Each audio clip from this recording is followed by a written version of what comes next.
आज मैं देश के प्रधानमंत्री, हम सबके प्रधानमंत्री, मेरे प्रधानमंत्री श्री नरेंद्र मोदी जी से कुछ कहना चाहता हूं।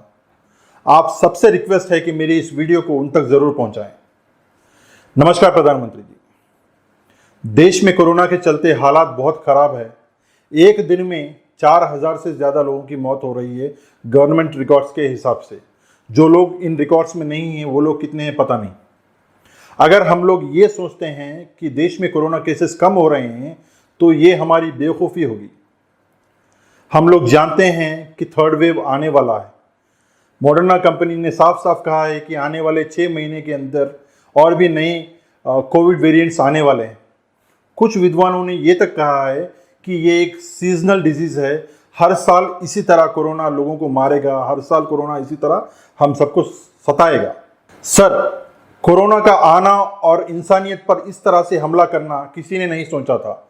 लेकिन जो लोग कोरोना से मर रहे हैं उनके परिवार के सदस्य कहते हैं कि अगर सही वक्त पर सही इलाज ट्रीटमेंट मिल जाता तो हमारे बच्चे, हमारे माँ बाप बच जाते। खुद कोरोना के पेशेंट्स जो मर चुके हैं, मरने से पहले वीडियोस बना बना कर ये कह रहे हैं कि हमें सही इलाज नहीं मिल रहा है। सर, हॉस्पिटल्स, राज्य सरकारें और केंद्र सरकार के बीच में तालमेल की कमी की वजह से कोरोना बढ़ रहा है। कोरोना पेशेंट्स की मौत हो रही है।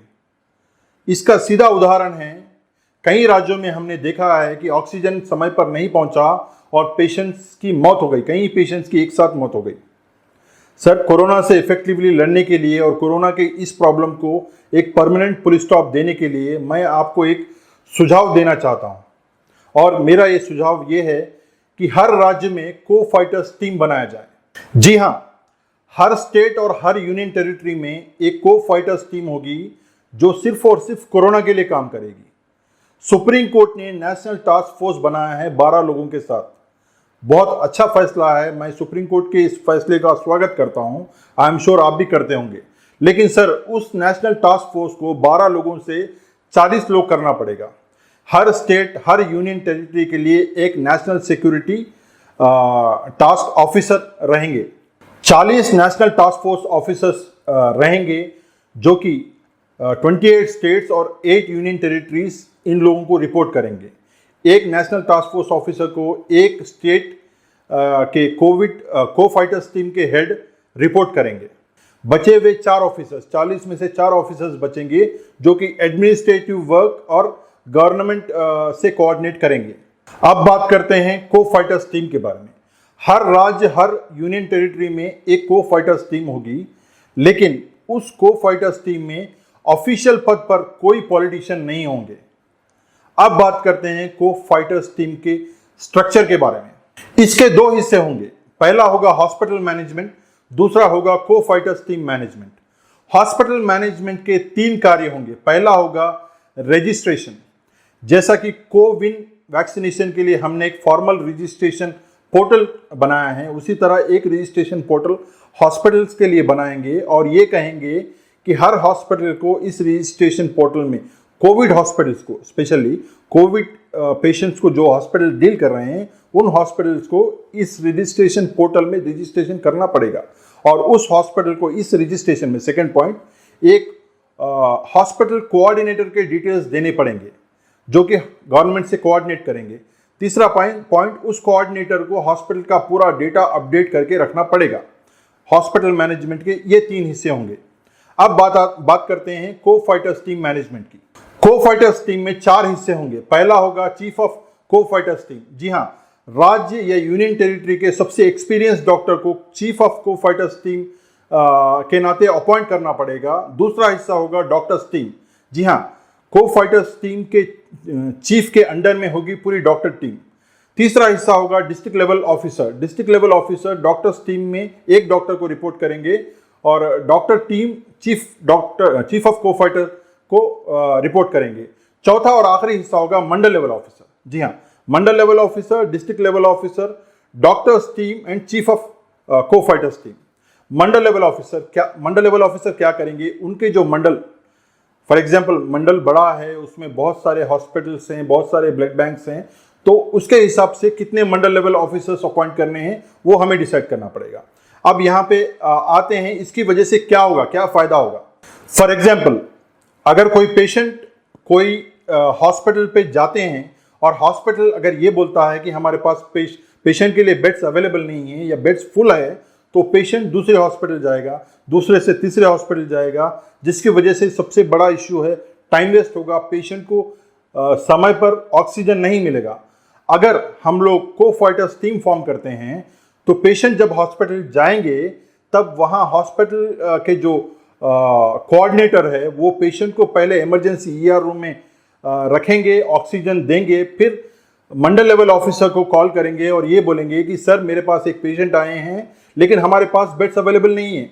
तो उस समय मंडल लेवल ऑफिसर उसी एरिया के दूसरे हॉस्पिटल से कोऑर्डिनेट करेंगे और पेशेंट को बताएंगे कि सर इस हॉस्पिटल में ऑक्सीजन अवेलेबल है, तो आप लोग यहाँ से ऑक्सीजन सिलेंडर लेकर या कोई इमरजेंसी एम्बुलेंस में आप वो हॉस्पिटल चले जाइए, बेड्स अवेलेबल है, आप जाइए, डायरेक्ट आपका एडमिशन हो जाएगा। तो पेशेंट का टाइम वेस्ट नहीं होगा और हम लोग पेशेंट्स की जान बचा पाएंगे समय पर। और दूसरे फायदे क्या होंगे अगर हम लोग को फाइटर्स टीम बनाएंगे? रेमडेसिविर इंजेक्शन की अवेलेबिलिटी, कितने पेशेंट हॉस्पिटल्स में अवेलेबल है, कितने रेमडेसिविर की जरूरत है, हर चीज़ hospital coordinator Mandal level officer को अपडेट करेंगे, Mandal level officer district level officer को, district level officer doctors team को, doctors team chief of co fighter को, chief of co fighter national task force officer को। इस तरह से एक चेन बनेगी जहां पे गलती होने की संभावना नहीं रहेगी।